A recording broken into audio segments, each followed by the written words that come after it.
Hello everyone, welcome to our EVS class. In our today's class, we will do revision of chapter number 5, Storing and Saving Water. Water is very important and precious.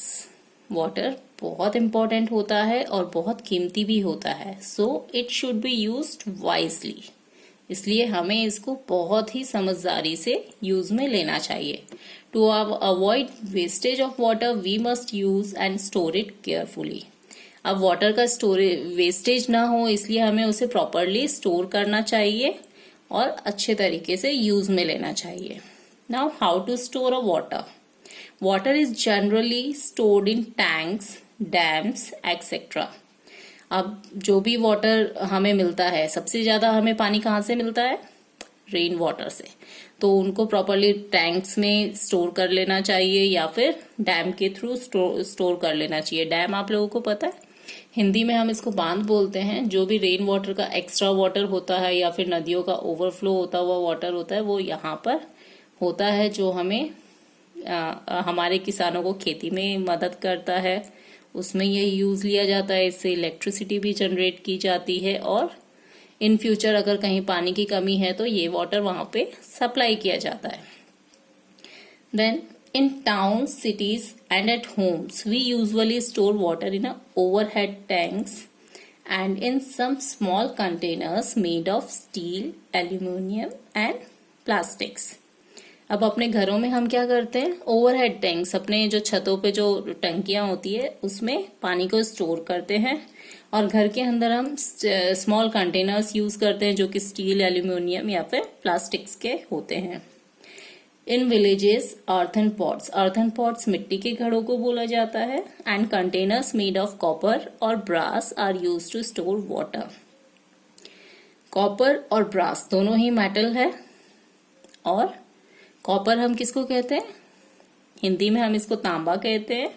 और brass पीतल को कहते हैं. ये पानी को purify भी करते हैं. मोस्टली आपने आजकल देखा होगा कि तांबे के और पीतल के आप लोगों को पानी की बॉटल्स भी मार्केट में देखने को मिल जाएंगी. क्लियर? तो मोस्टली जो गांव वाला एरिया है वहां पे या तो मिट्टी के घड़े यूज में लिए जाते हैं या फिर कॉपर और ब्रास के कंटेनर्स वो लोग मोस्टली यूज करते हैं. एंड वी आर यूजिंग, हम लोग मोस्टली स्टील के, जो स्टेनलेस स्टील होता है उसके यूज करते हैं या फिर कैंपर्स होते हैं हमारे घरों में. Clear? Now come to page number 38. Safe storage and handling of drinking water. We should always drink clean and pure water. हम लोगों को हमेशा कैसा पानी पीना चाहिए? एकदम क्लीन और pure. Following things should be kept in mind to keep water pure and clean. अब वाटर को क्लीन और प्योर कैसे रखा जाता है उसके लिए हमें कुछ चीजों का ध्यान रखना चाहिए.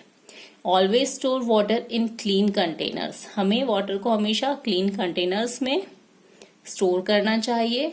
Then keep stored water in a neat and clean place. Suppose आपने क्लीन कंटेनर्स तो यूज कर लिए लेकिन उसके आसपास का एरिया, मतलब जहां पे आपने उस कंटेनर को रखा वो गंदा है, वहां आसपास मक्खी मच्छर हो रखे हैं, तो क्या होगा? उससे आपका जो कंटेनर में जो वाटर है वो भी डर्टी वाटर में कन्वर्ट हो जाएगा. तो आपको आसपास का एरिया भी उसका क्लीन रखना चाहिए. Next, use containers with a lid. आपके जो कंटेनर्स है वो प्रॉपरली लिड वाले होने चाहिए, ढके हुए होने चाहिए. Never put your hands inside the drinking water. जो पीने वाला पानी है उसके अंदर कभी भी हाथ नहीं डालना चाहिए, क्योंकि आपके हाथ पे जो भी जर्म्स लगे हुए होंगे वो उसमें चले जाएंगे. Use a long handle mug to take out water from the container. तो लॉन्ग हैंडल जो मग्स आते हैं उसको हमें यूज करना चाहिए ताकि हमारे हाथ के जर्म्स पानी के कंटेनर में ना जाए. Then boil water to kill the germs. Last chapter में भी आपको ये चीज क्लियर की गई थी कि अगर आपको वाटर के जर्म्स को किल करना है तो boiling is the best process. उससे क्या होगा? जितने भी उसके अंदर जर्म्स है वो सारे के सारे मर जाएंगे. Use only boiled water for drinking purpose as it is free from germs. Suppose if you are having some doubt कि पानी प्योर है नहीं है, तो अगर आप अपने आप को सेफ रखना चाहते हो, बीमारियों से बचाना चाहते हो, तो हमेशा गर्म किया हुआ पानी ही पीना चाहिए। Now see here, time to answer. Name some types of container use to store water in your home. आपके घर में आप कौन से कंटेनर्स को यूज करते हो वाटर स्टोर करने के लिए, वो आपको लिखना है। Then what are these containers made of, और वो कंटेनर्स किस मेटल के बने हुए हैं या किस चीज के बने हुए हैं, वो भी आप अपने घर में आपके वाटर स्टोरेज कंटेनर्स को ऑब्जर्व करके इस आंसर को लिखेंगे। Now come to the next point, why should we save water. हमें वाटर को सेव क्यों करना चाहिए?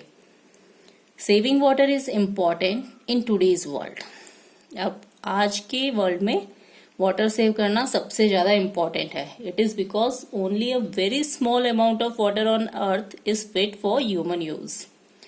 अब लास्ट चैप्टर में मैंने आपको बताया था कि जब आप ग्लोब को देखते हो तो आपको ग्लोब ब्लू कलर का दिखाई देता है, क्योंकि अपने अर्थ पे बहुत सारा पानी है, लेकिन जो यूज करने वाला पानी है वो बहुत स्मॉल अमाउंट में है। अगर हम उसको सेव करके नहीं रखेंगे तो क्या होगा कि बाकी जैसे ओशियंस का जो पानी है, सी का जो पानी है, वो बिल्कुल भी यूज करने लायक नहीं है। उसको हम फिल्टर करेंगे या फिल्ट्रेशन प्लांट लगाएंगे तो वो इतना ज्यादा एक्सपेंसिव है कि वो चीज पॉसिबल नहीं है। इसलिए जो भी यूज करने वाला पानी है उसको हमें बहुत अच्छे से सेव करना चाहिए। The following activities led to the wastage of water. अब वेस्टेज ऑफ वाटर किस लिए होता है, उसके कुछ रीजंस यहाँ पे दिए हुए हैं। Use of drinking water in various activities such as washing clothes and cleaning cars.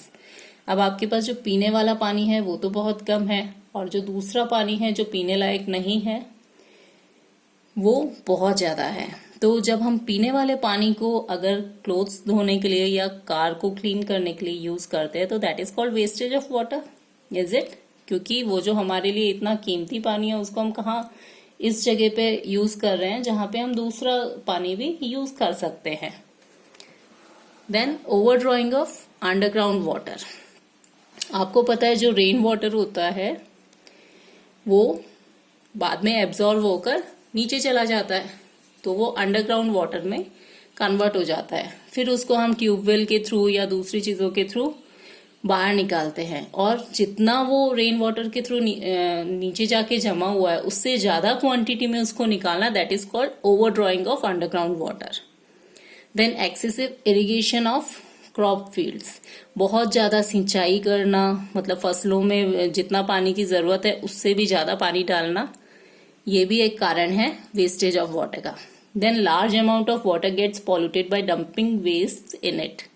अब जो पानी प्योर है, क्लीन है, आप लोगों के ड्रिंक करने के यूज का है, उसमें हम लोग कई बार कचरा डाल देते हैं, जैसे नदी है या उसके आसपास की जगह, वहां हम लोग कचरा कर देते हैं। वो गंदगी बाद में बह के या हवा के थ्रू पानी में चल जाती है और उस पानी को गंदा कर देती है। देन लीकिंग टैप्स और पाइप्स, जो बहते हुए नल है लीक करते हुए, या फिर पाइप्स जो फूटे हुए हैं उनको हम चेंज नहीं करते टाइमली, तो उससे भी वाटर का वेस्टेज होता है। क्लियर? आई थिंक यहाँ तक आपको चैप्टर बहुत अच्छे से समझ में आ गया होगा। In our next class, we will complete the rest of chapter. Then I'll give you test from chapter number 5. Till then, take care. Bye bye.